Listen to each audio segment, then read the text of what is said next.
everyone, my name is Michelle Papilaya. My student ID is 2025-32009. I am from the Information System Department Class A. In this video, I want to explain about the C++ program that implements a binary search tree, or we can call it BST.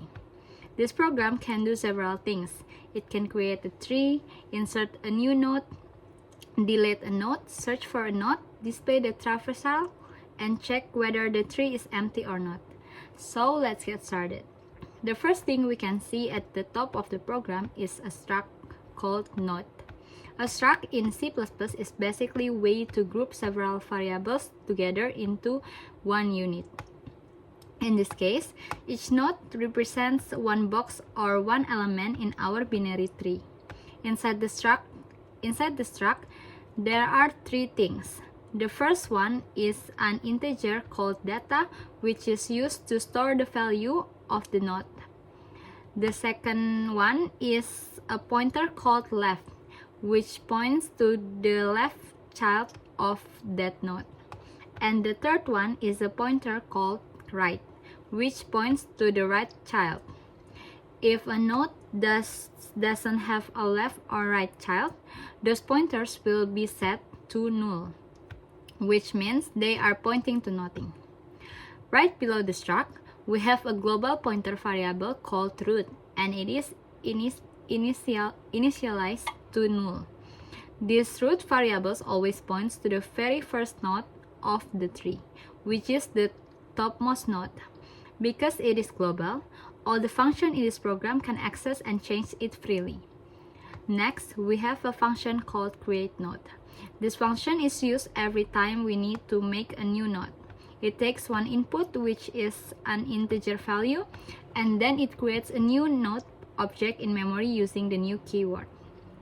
It sets the data to given value, and it sets both left and right to null. After that, it returns the pointer to the new node. This function is very important because it is used by almost all the other functions in this program. After that, we have the createTree function.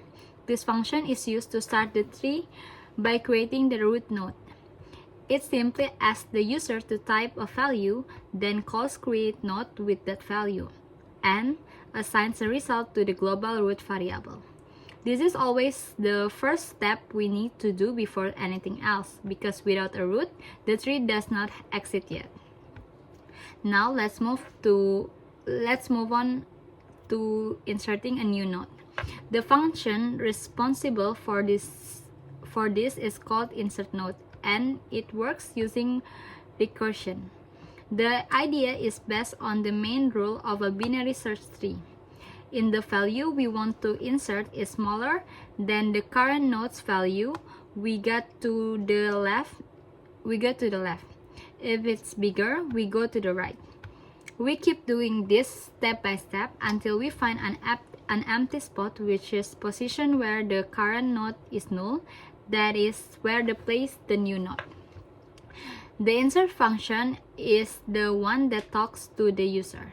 It asks the user to enter the value, and then it checks whether the tree is empty. If the tree is empty, it creates the root directly. If not, it calls insertNode starting from the root.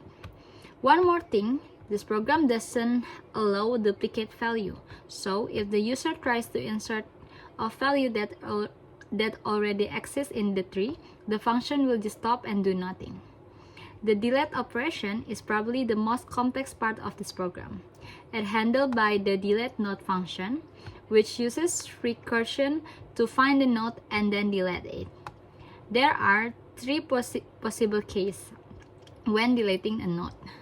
The first case is when the node we want to delete has no children. This is the easiest case. We just delete the node and return null to its parents, so the parent no longer points to it. The second case is when the node has only one child, either on the left side or the right side. In this case, we save the child in temporary variable, delete the current node, and then return the child to the parent.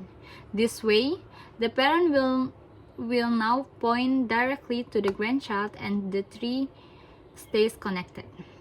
The third case is when the node has two children. This one is the most tricky. We cannot just simply remove it, but we need to keep the BST property intact. The solution is to find the in-order successor, which is the smallest value in the right subtree of the node. We use a helper function called findMin to do this.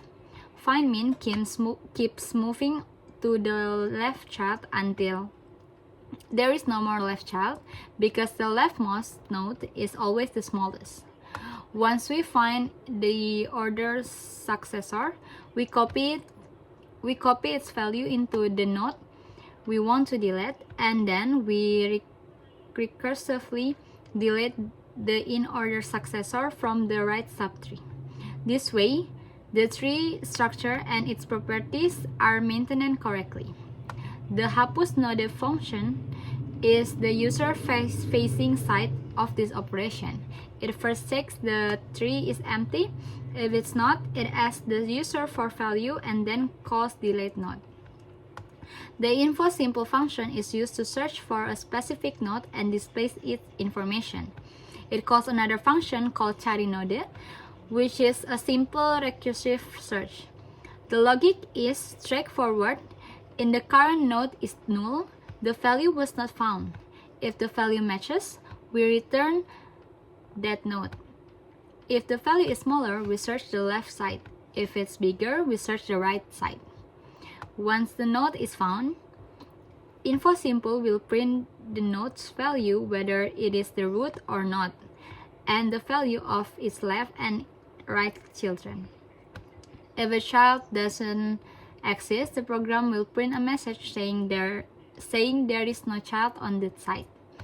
This function is very useful when we want to check the details of a specific node in the tree. Now let's talk about traversal.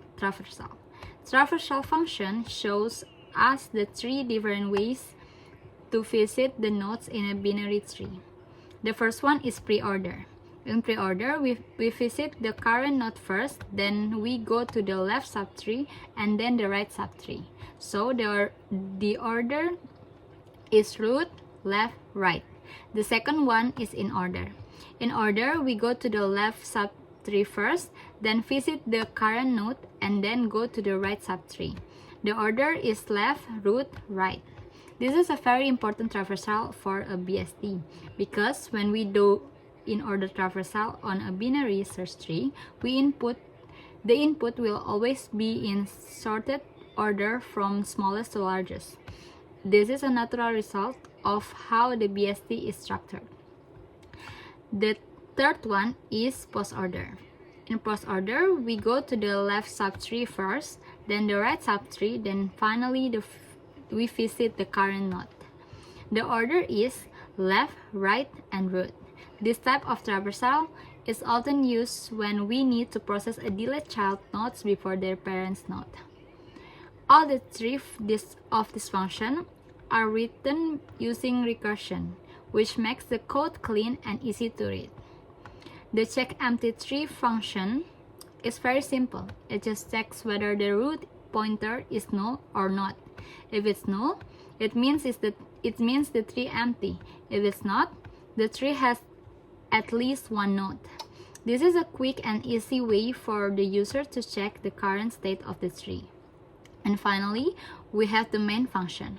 This is where the program starts and where everything is controlled.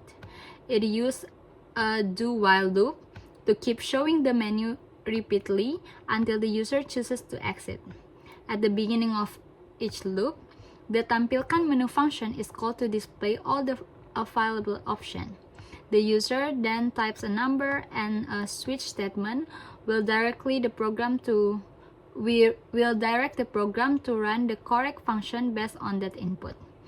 The loop will keep running until the user types 0, which means the end of the program. So, to wrap things up, this program is complete implementation of a binary search tree in C++. It covers all the important operations, which is creating the tree, inserting and deleting nodes, searching for a node, performing three types of traversal, and checking whether the tree is empty.